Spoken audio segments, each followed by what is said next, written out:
And now, finally, today we're toasting Janie and Emmy for their work leading SWEEC this year, and we're going to hear all about their vision for it, and how they got involved, why they're so passionate about this awesome organization. So, I'll hand it over now to Janie and Emmy. Yes. Woo! So we'll just give a little brief introduction, like Kathleen said, and then we'll kind of progress into our talk. I'm Janie Spilman. I'm a senior here. I'm from Richmond, Virginia. Some other things besides SWEEC that I'm involved with. I played field hockey for 4 years and was the captain of that for a couple seasons. And I work in admissions as a senior interviewer. I studied away or abroad in Cape Town over the summer, going into my junior year. I'm in a sorority, and I lead a weekly Bible study within that for members. And tidbit about me. I'm Emmy, also senior. I'm from San Antonio, Texas. I am living in the Coho this year with some awesome peeps, and I have a canali doing SWEEC. I have my work study in the admissions office, and I also work in the writing center tonight from 7 to 9:30. So come by if you want help with anything. I was in Uganda this past summer through the Lilly funding that Sewanee does, working for an organization there. So we'll talk about SWEEC. So we should probably start off by saying what SWEEC stands for, which is Sewanee Women Engaging and Empowering Community. And so basically kind of what the overarching... Do you want to read the mission statement? Yeah, we'll read the mission statement. I have the mission statement.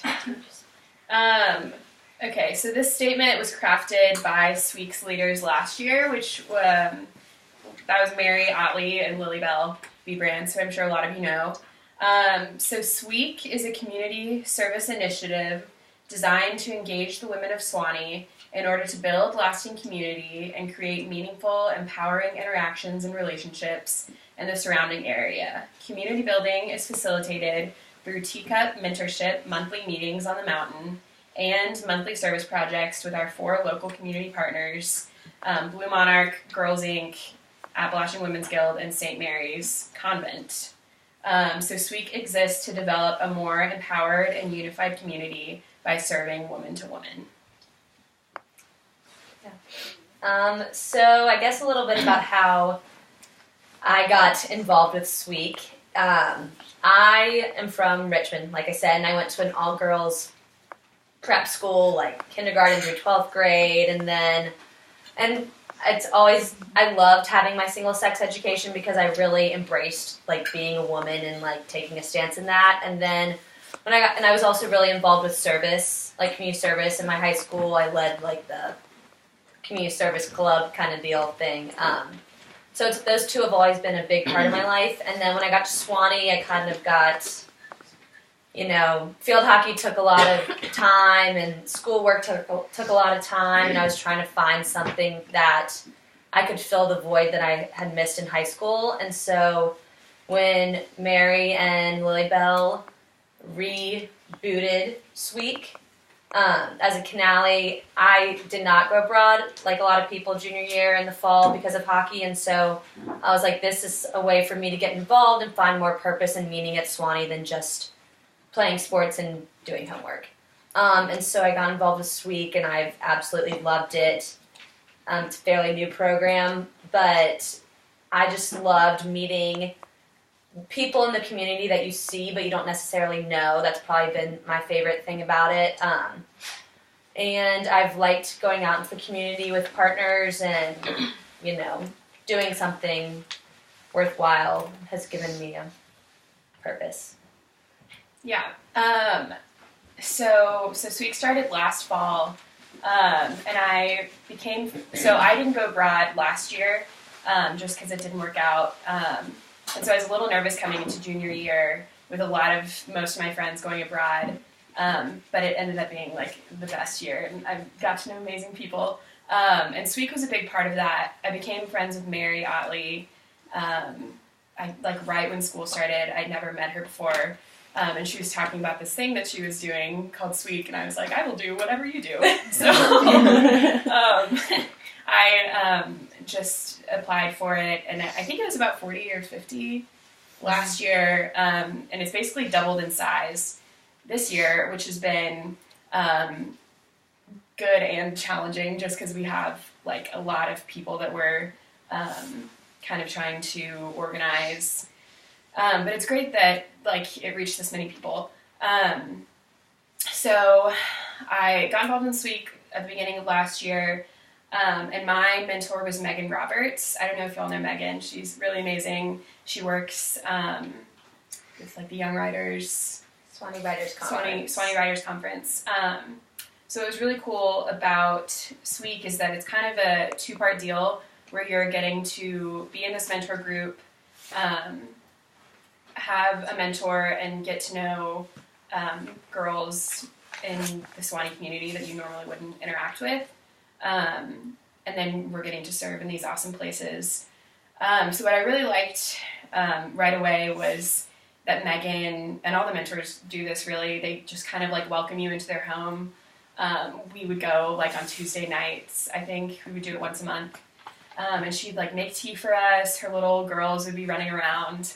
And she'd have like cookies, and her husband Haynes would be kind of like popping in and saying hello.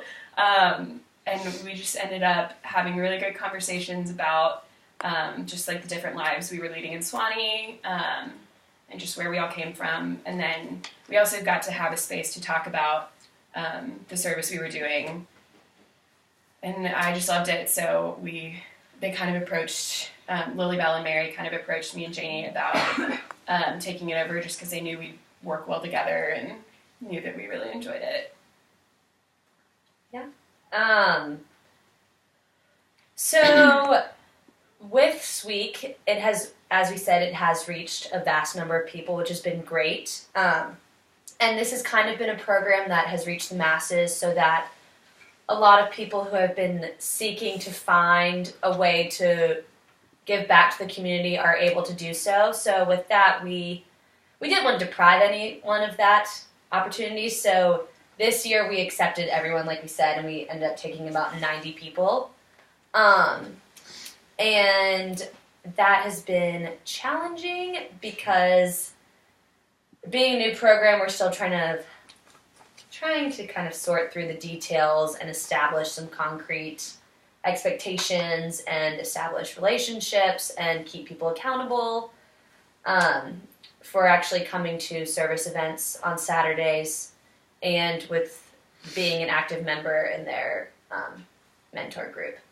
So I think that's one of the biggest challenges that we've had to deal with thus far. Yeah. And what's been cool is kind of being cool and challenging is kind of being at the start of a program in a place where we're only in Sewanee for 4 years, and I'm sure all of you are involved in some things. But I don't know. I think what's really challenging is trying to figure out how to make the program sustainable, how to make sure we're handing it on to other good leaders, and to make sure that everyone's kind of getting, like, who's involved in SWEEC is really getting something out of it. Another issue that we've been having is, so we meet with the mentors, and we meet with the students separately, and we've been talking to the mentors, and these are like very experienced, knowledgeable women who have, a lot of them who have devoted service their whole life, or who have devoted their whole life to service. And another issue that has arisen from us is it's hard to decipher whether this is a women's empowerment program versus an outreach kind of deal. And for us, it's been challenging to try to, differentiate between the two, because we feel like with the mentor group, that's like a way to empower women and like for them to speak their mind and their ideas about what's going on at Sewanee and what they've experienced through the service. But then a lot of people in their applications, when they apply, it's like, why do you want to be a part of SWEEC? They say because of the outreach and not so much of the empowerment. So it's been a... Yeah, and we were kind of talking before this and how, like, we were like, well, why can't those two things go hand in hand? Because I think it's hard. All of the organizations that we work with involve women, involved empowering women, especially going down to Blue Monarch, which y'all should definitely try to do.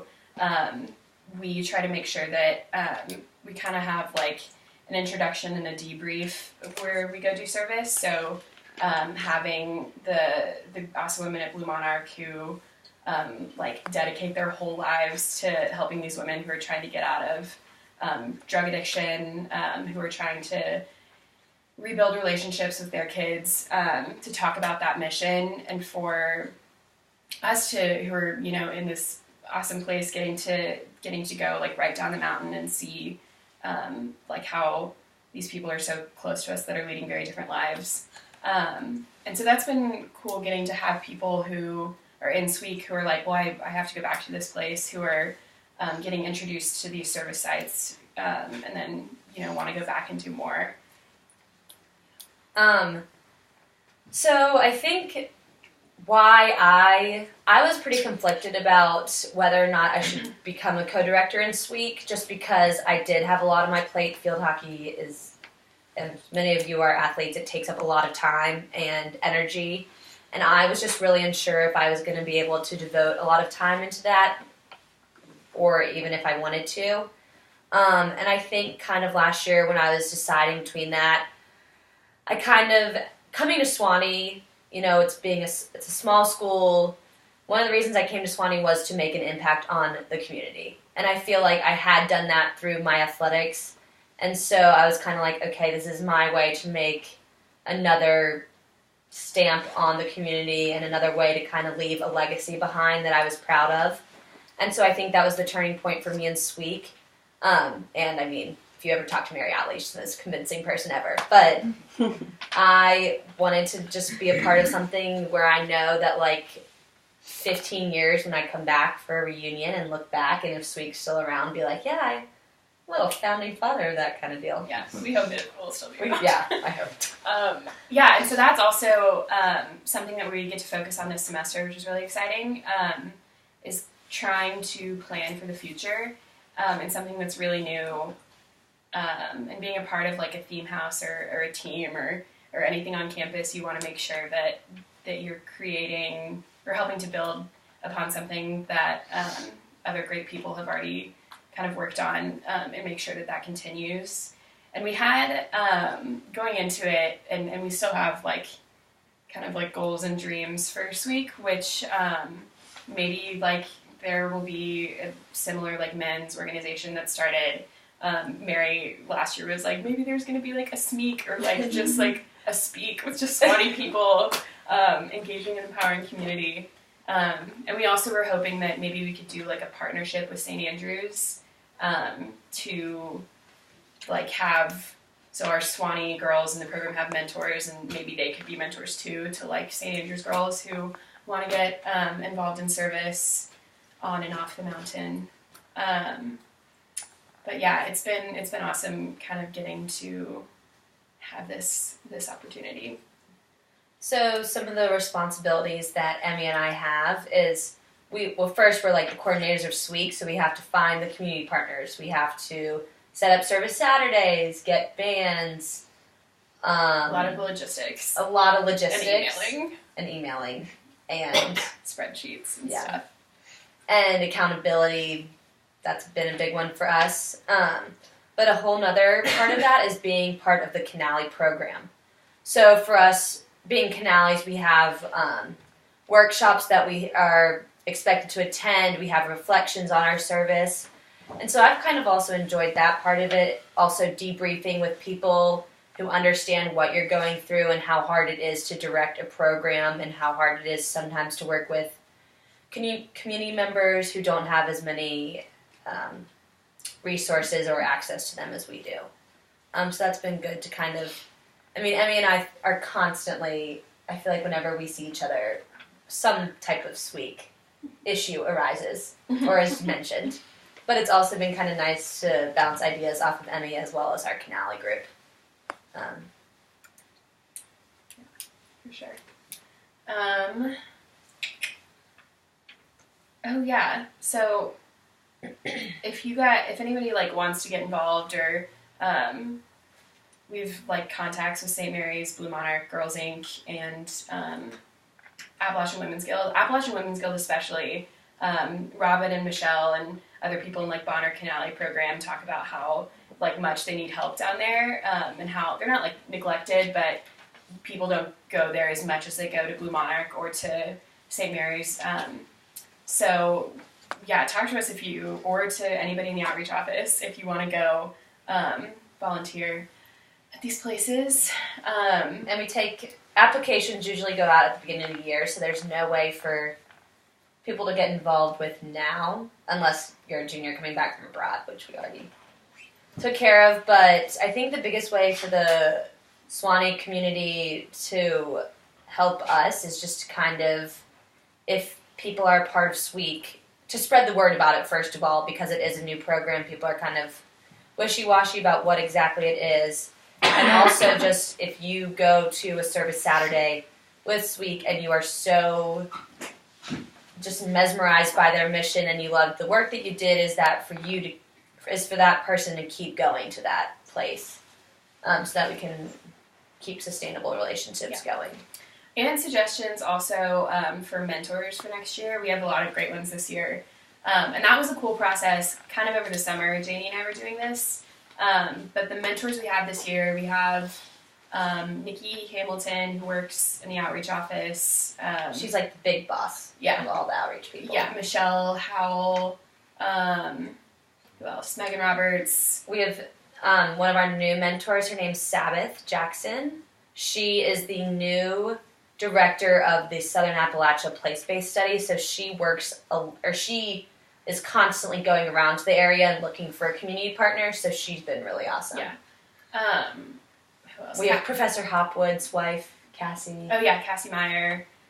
We have Bonnie McCardle. Yeah. Bon. Yeah, Bon.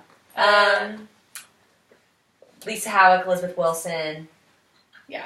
So some of these are names you know, and then I'm sure you like have never heard of some of them, like Sabbath and Cassie. But if you have any suggestions, let us know, because that's been one of my favorite parts, is getting to know, older women who are working for the university who have a totally different perspective about being in Sewanee, or being a woman in Sewanee. Yeah. I mean, last year I grew so close to my mentor. She has become now one of my references for like jobs and stuff. And we still talk a lot. I know her daughter really well. We go to Sterling's. I think that's been my favorite part too, is having these older women in the community who understand Sewanee be a mentor for us. Mm-hmm. Anybody have any questions or concerns? Yeah. Can you talk about a little bit about how specifically as a woman you have felt empowered by SWEEC and like these connections of like woman to woman, and how that's affected you? I think it's hearing and sharing stories, mostly in kind of like the mentor meeting context, which is just getting to know Sewanee women, and then also going down to like Blue Monarch, or with the girls from Girls Inc. Chattanooga. We have them come up here for a day, and just trying to, and SWEEC also with, we have a lot of numbers, so on an individual basis, the experience really is what you make of it. So it's up to like the people in SWEEC to go, like, not just like sit and talk to your friend the whole time that you're like building a rack or whatever at Blue Monarch, but go and like seek these people out, and just kind of like break down boundaries and listen to their story and maybe share yours too. Yeah, I think I was just thinking about what we did this past fall, and I think I felt the most like empowered when we were at Blue Monarch.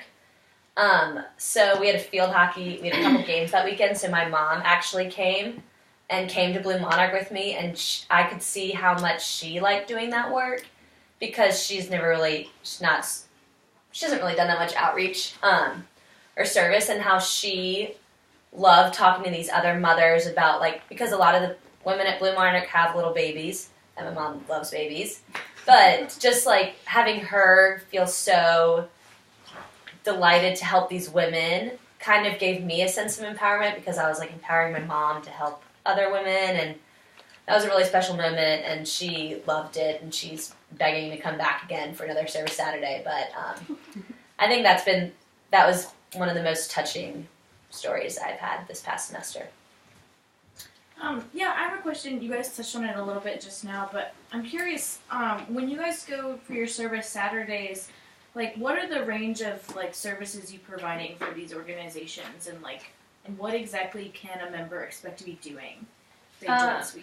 Yeah, so it varies, but really we are just trying to, like, fill whatever need they have, and that, totally varies. We went to Blue Monarch last year, I remember, and we're, like, working with the kids. We had, like, a fall party or something. We were painting pumpkins and just baking cookies and hanging out with them.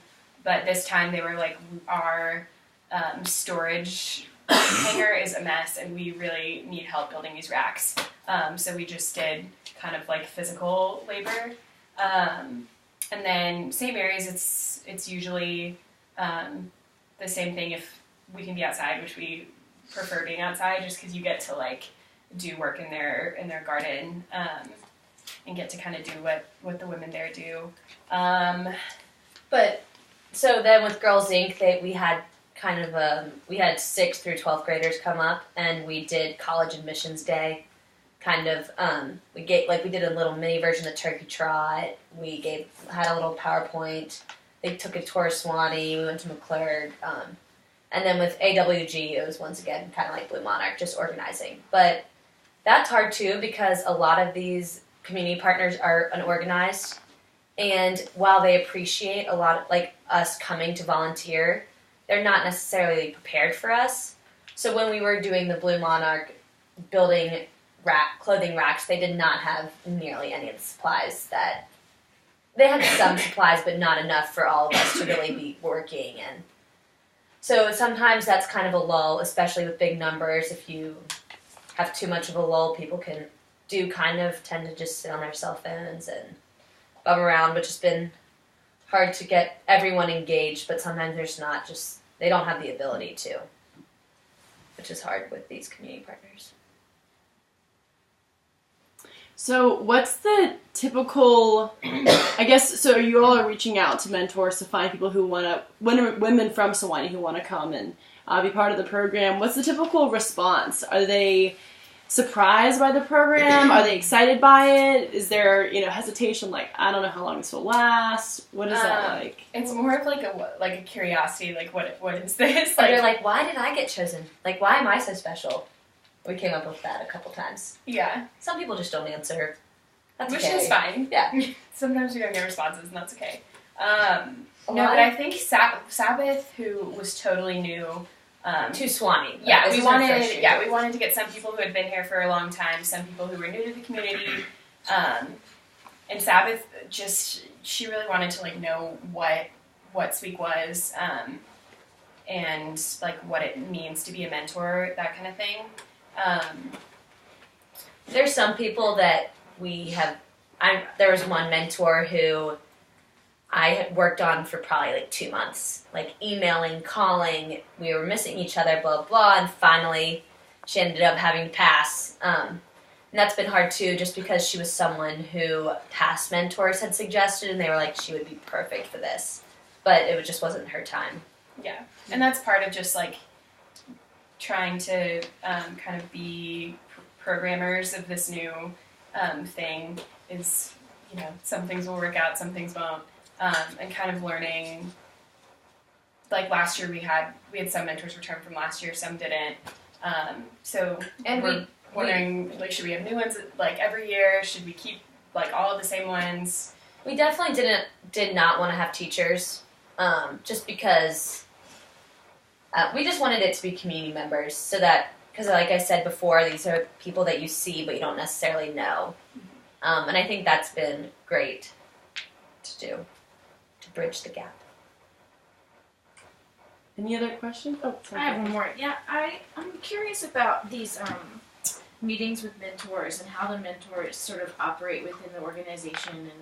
And you were talking earlier about sort of bridging the gap between outreach and empowering women, and how And maybe you guys could talk a little bit about how having those mentors and allowing students to meet with those mentors can empower the students further, and also like teach like leadership skills as you guys come to need to choose any new co-directors, and how you determine who's really dedicated. And Yeah, I think again, like the experience is going to be what you make of it, and it's cool because we meet with the mentors a couple of times a semester just to check in, and they've all kind of like taken the reins on how they want to be a mentor. Some, we'll have people over and do like a potluck, or we'll say like, let's meet at McClurg, or let's go to Sterling's. But I don't know, I think it's really just a matter of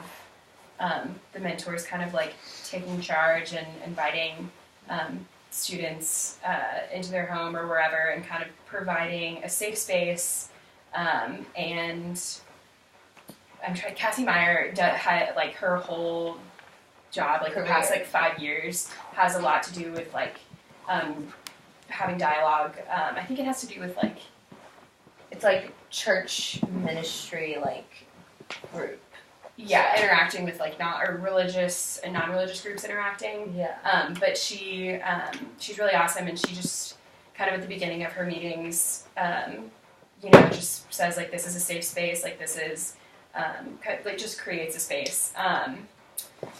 So the mentors are great facilitators of that kind of conversation, and also just like showing, I guess, the girls in their group how to be leaders and kind of that's what I think. I think the mentors set an example for the Sewanee women, because a lot of these people sometimes, or a lot of Sewanee people are like, oh, I'm too busy to be involved. Like, I'm too busy to be doing community service. But like, these women all have families, they have careers, they need their downtime too. And I think these women kind of set an example for that and show people that yes, you can have your obligations, but you can also give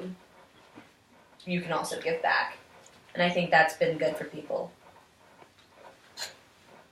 Yeah. What's been y'all's like biggest like personal takeaway from being in these leadership roles? Personally, it's been really good to have experience just like emailing people and like, we had to making phone calls, like being, I guess, an administrator and also a part of the organization has been really neat. And learning about, talking to these organizations about groups that come down and do service and how that usually works has been really helpful.